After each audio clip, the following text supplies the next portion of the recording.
ويسألونك عن الخمر والميسر قل فيهما إثم كبير ومنافع للناس وإثمهما أكبر من نفعهما ويسألونك ماذا ينفقون قل العفو كذلك يبين الله لكم الآيات لعلكم تتفكرون في الدنيا والآخرة ويسألونك عن اليتامى قل إصلاح لهم خير وإن تخالطوهم فإخوانكم والله يعلم المفسد من المصلح ولو شاء الله لأعنتكم إن الله عزيز حكيم ولا تنكحوا المشركات حتى يؤمن ولأمة مؤمنة خير من مشركة ولو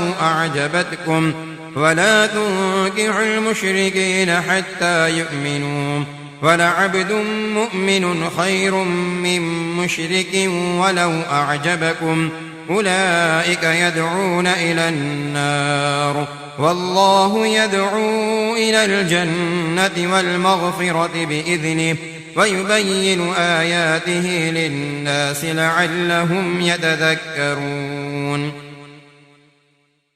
ويسألونك عن المحيض قل هو أذى فاعتزلوا النساء في المحيض ولا تقربوهن حتى يطهرن فإذا تطهرن فأتوهن من حيث أمركم الله إن الله يحب التوابين ويحب المتطهرين نساؤكم حرث لكم فأتوا حرثكم أنى شئتم وقدموا لأنفسكم واتقوا الله واعلموا أنكم ملاقوه وبشر المؤمنين ولا تجعلوا الله عرضة لأيمانكم أن تبروا وتتقوا وتصلحوا بين الناس والله سميع عليم لا يؤاخذكم الله باللغو في أيمانكم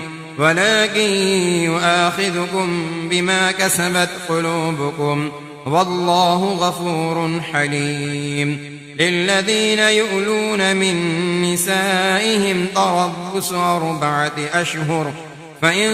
فاءوا فإن الله غفور رحيم وإن عزموا الطلاق فإن الله سميع عليم والمطلقات يتربصن بأنفسهن 3 قروء ولا يحل لهن أن يكتمن ما خلق الله في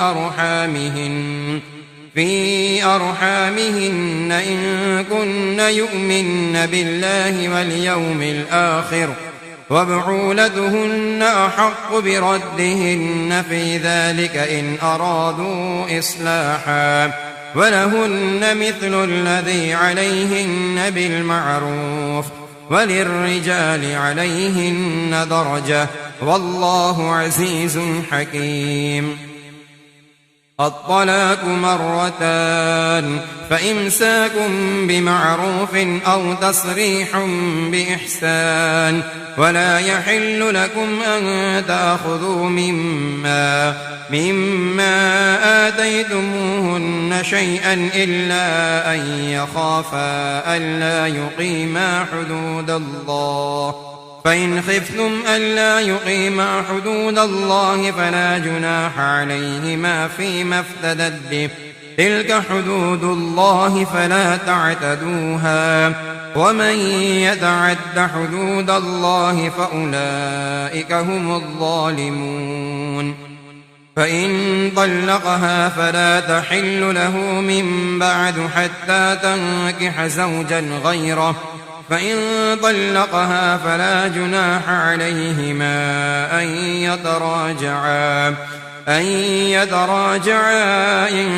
ظنا أن يقيما حدود الله وتلك حدود الله يبينها لقوم يعلمون وإذا طلقتم النساء فبلغن أجلهن فأمسكوهن بمعروف أو سرحوهن بمعروف ولا تمسكوهن ضرارا لتعتدوا ومن يفعل ذلك فقد ظلم نفسه ولا تتخذوا آيات الله هزوا واذكروا نعمة الله عليكم وما أنزل عليكم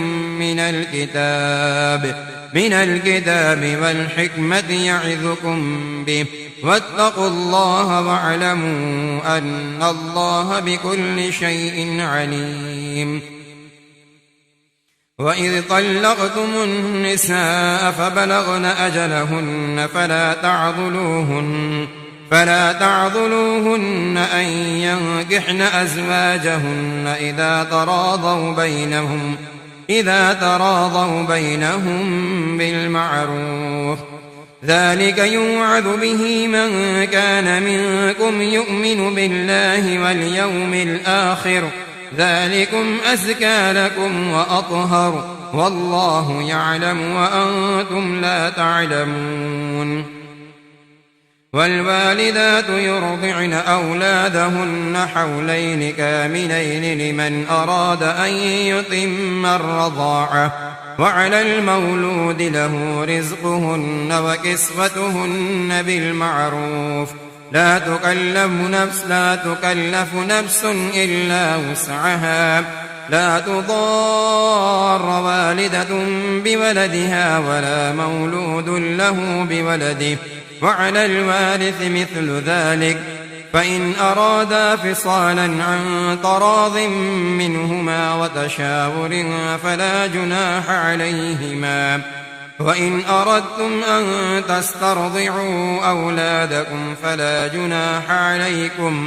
فلا جناح عليكم إذا سلمتم ما آتيتم بالمعروف واتقوا الله واعلموا أن الله بما تعملون بصير. والذين يتوفون منكم ويذرون أزواجا يتربصن بأنفسهن 4 أشهر وعشرا فإذا بلغن أجلهن فلا جناح عليكم فيما فعلن في أنفسهن بالمعروف والله بما تعملون خبير. ولا جناح عليكم فيما عرضتم به من خطبة النساء أو أكننتم في أنفسكم علم الله أنكم ستذكرونهن ولكن لا تواعدوهن سرا إلا أن تقولوا قولا معروفا ولا تعزموا عقدة النكاح حتى يبلغ الكتاب أجله واعلموا أن الله يعلم ما في أنفسكم فاحذروه واعلموا أن الله غفور حليم. لا جناح عليكم إن طلقتم النساء ما لم تمسوهن أو تفرضوا لهن فريضة ومتعوهن على الموسع قدره وعلى المقتر قدره متاعا بالمعروف حقا على المحسنين. وإن طلقتموهن من قبل أن تمسوهن وقد فرضتم لهن فريضة فنصف ما فرضتم إلا أن يعفون أو يعفو الذي بيده عقدة النكاح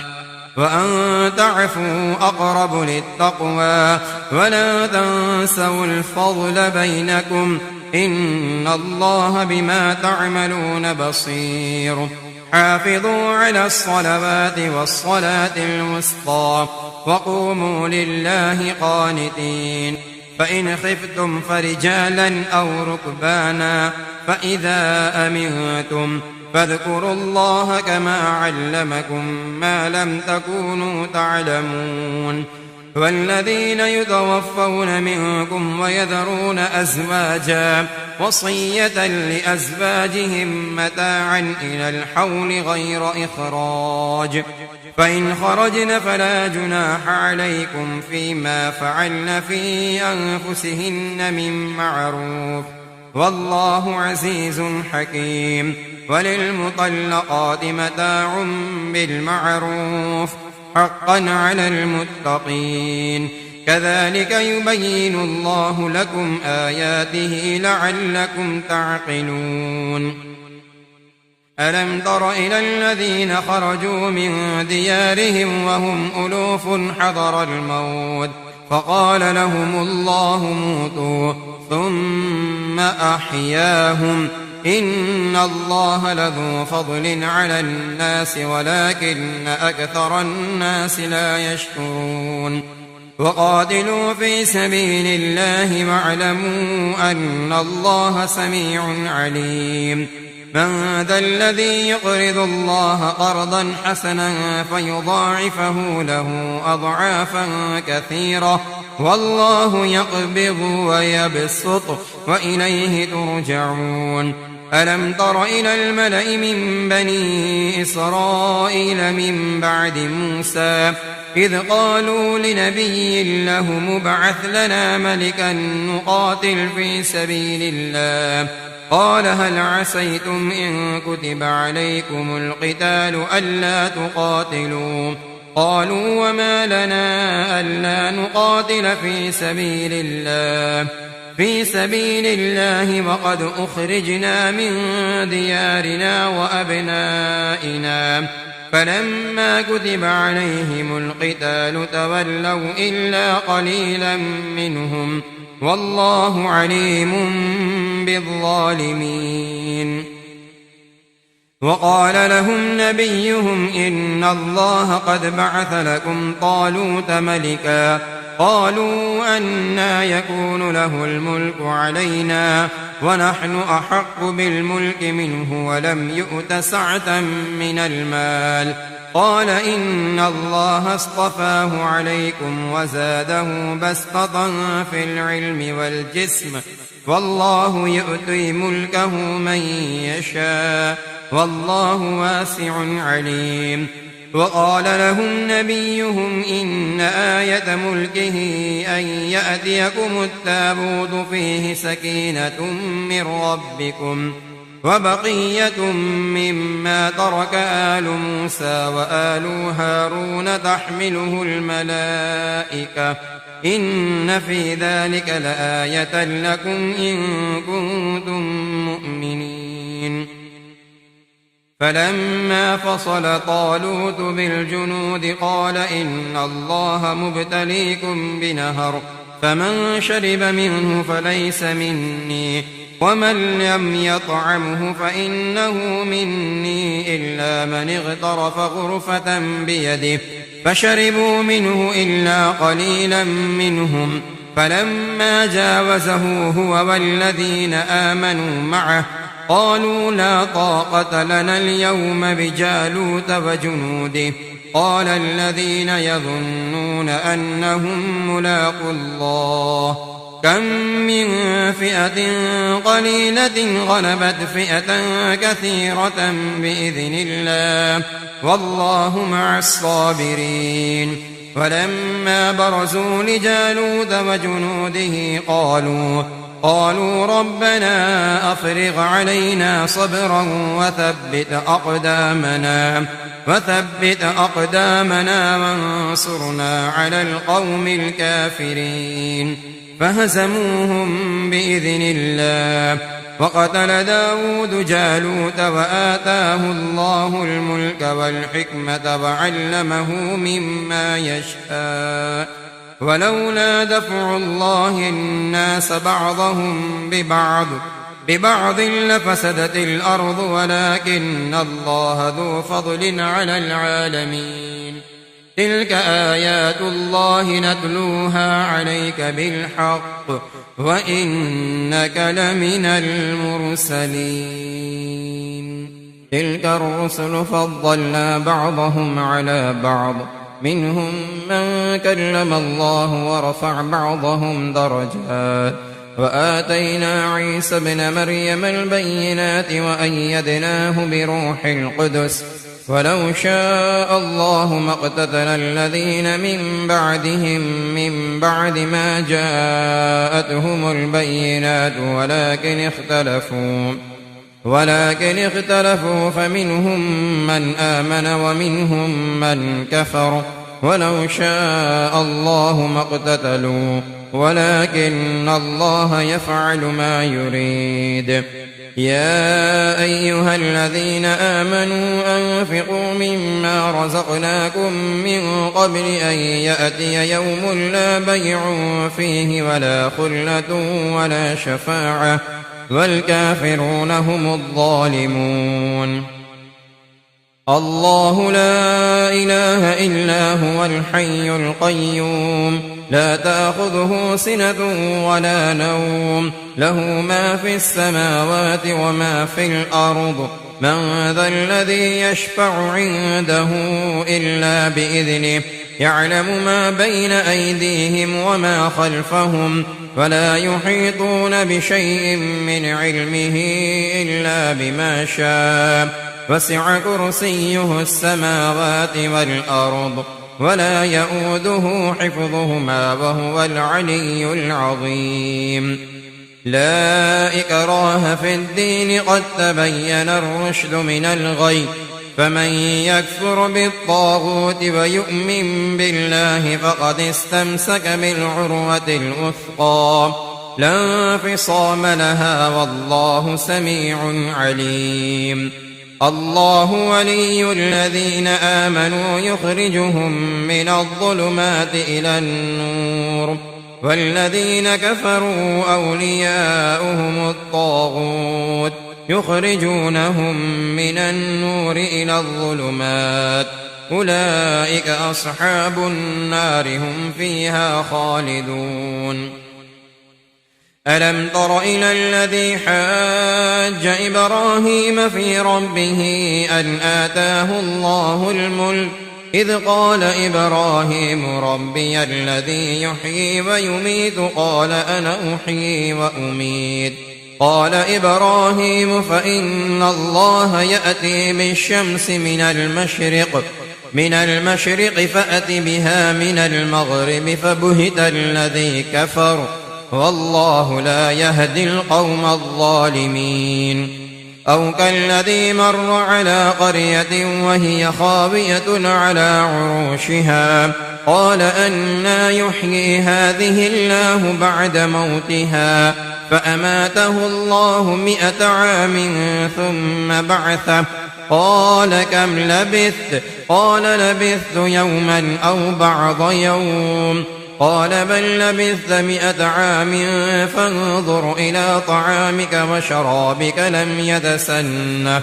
وانظر إلى حمارك ولنجعلك آية للناس وانظر إلى العظام كيف ننشزها ثم نكسوها لحما فلما تبين له قال أعلم أن الله على كل شيء قدير وإذ قال إبراهيم رب أرني كيف تحيي الموتى قال أولم تؤمن قال بلى ولكن ليطمئن قلبي قال فخذ 4 من الطير فصرهن إليك ثم اجعل على كل جبل منهن جزءا ثم ادعهن يأتينك سعيا واعلم أن الله عزيز حكيم مثل الذين ينفقون أموالهم في سبيل الله كمثل حبة أنبتت 7 سنابل في كل سنبلة 100 حبة والله يضاعف لمن يشاء والله واسع عليم الذين ينفقون أموالهم في سبيل الله ثم لا يتبعون ما أنفقوا منا ولا أذى ولا أذى لهم أجرهم عند ربهم ولا خوف عليهم ولا هم يحزنون قول معروف ومغفرة خير من صدقة يتبعها أذى والله غني حليم يا أيها الذين آمنوا لا تبطلوا صدقاتكم بالمن والأذى كالذي ينفق ماله رئاء الناس ولا يؤمن بالله واليوم الآخر فمثله كمثل صفوان عليه تراب فأصابه وابل فتركه صلدا لا يقدرون على شيء مما كسبوا والله لا يهدي القوم الكافرين ومثل الذين ينفقون أموالهم ابتغاء مرضات الله وتثبيتا من أنفسهم كمثل جنة بربوة أصابها وابل فآتت أكلها ضعفين فإن لم يصبها وابل فطل والله بما تعملون بصير أيود أحدكم أن تكون له جنة من نخيل وأعناب تجري من تحتها الأنهار له فيها من كل الثمرات وأصابه الكبر وله ذرية ضعفاء فأصابها إعصار فيه نار فاحترقت كذلك يبين الله لكم الآيات لعلكم تتفكرون يا أيها الذين آمنوا أنفقوا من طيبات ما كسبتم ومما أخرجنا لكم من الأرض ولا تيمموا الخبيث منه تنفقون ولستم بآخذيه إلا أن تغمضوا فيه واعلموا أن الله غني حميد الشيطان يعدكم الفقر ويأمركم بالفحشاء والله يعدكم مغفرة منه وفضلا والله واسع عليم يؤتي الحكمة من يشاء ومن يؤت الحكمة فقد أوتي خيرا كثيرا وما يذكر إلا أولو الألباب وما أنفقتم من نفقة أو نذرتم من نذر فإن الله يعلمه وما للظالمين من أنصار إن تبدوا الصدقات فنعما هي وإن تخفوها وتؤتوها الفقراء فهو خير لكم ويكفر عنكم من سيئاتكم والله بما تعملون خبير ليس عليك هداهم ولكن الله يهدي من يشاء وما تنفقوا من خير فلأنفسكم وما تنفقون إلا ابتغاء وجه الله وما تنفقوا من خير يوفى إليكم وأنتم لا تظلمون للفقراء الذين أحصروا في سبيل الله لا يستطيعون ضربا في الأرض يحسبهم الجاهل أغنياء من التعفف تعرفهم بسيماهم لا يسألون الناس إلحافا وما تنفقوا من خير فإن الله به عليم الذين ينفقون أموالهم بالليل والنهار سرا وعلانية فلهم أجرهم عند ربهم ولا خوف عليهم ولا هم يحزنون الذين يأكلون الربا لا يقومون إلا كما يقوم الذي يتخبطه الشيطان من المس ذلك بأنهم قالوا إنما البيع مثل الربا وأحل الله البيع وحرم الربا فمن جاءه موعظة من ربه فانتهى فله ما سلف وأمره إلى الله ومن عاد فأولئك أصحاب النار هم فيها خالدون يمحق الله الربا ويربي الصدقات والله لا يحب كل كفار أثيم إن الذين آمنوا وعملوا الصالحات وأقاموا الصلاة وآتوا الزكاة لهم أجرهم عند ربهم ولا خوف عليهم ولا هم يحزنون يا أيها الذين آمنوا اتقوا الله وذروا ما بقي من الربا إن كنتم مؤمنين فإن لم تفعلوا فأذنوا بحرب من الله ورسوله وإن تبتم فلكم رؤوس أموالكم لا تظلمون ولا تظلمون وإن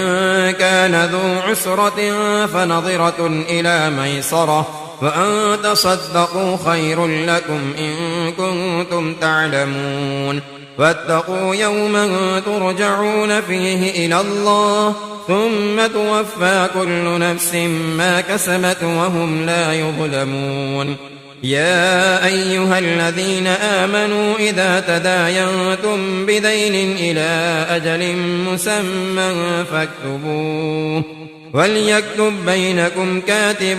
بالعدل ولا يأب كاتب أن يكتب كما علمه الله فليكتب وليملل الذي عليه الحق وليتق الله ربه ولا يبخس منه شيئا فإن كان الذي عليه الحق سفيها أو ضعيفا أو لا يستطيع أن يمله فليملل وليه بالعدل واستشهدوا شهيدين من رجالكم فإن لم يكونا رجلين فرجل وامرأتان ممن ترضون من الشهداء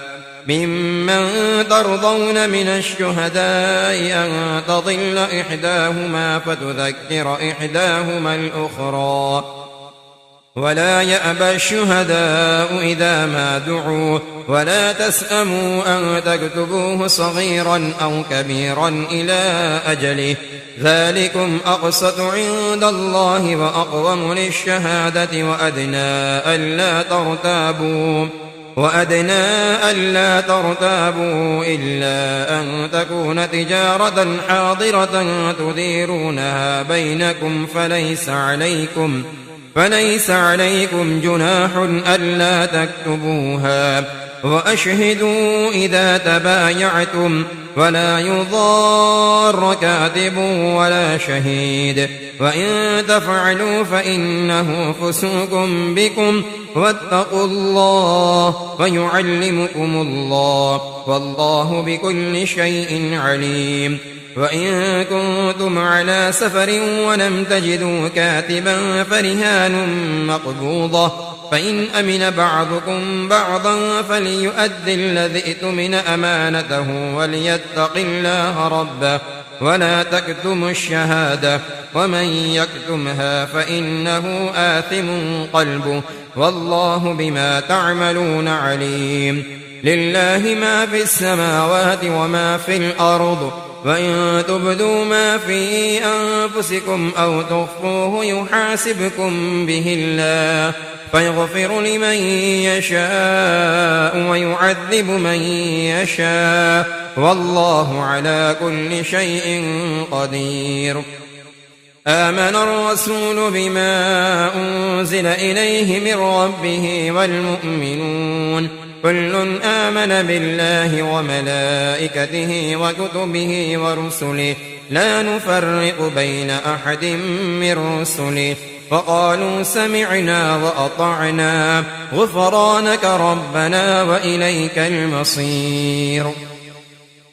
لا يكلف الله نفسا إلا وسعها لها ما كسبت وعليها ما اكتسبت ربنا لا تؤاخذنا إن نسينا أو أخطأنا ربنا ولا تحمل علينا إصرا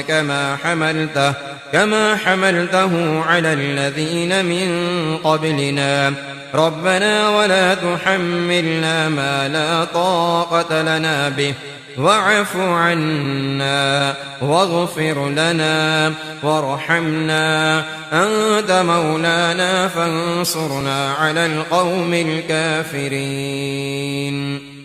صدق الله العظيم.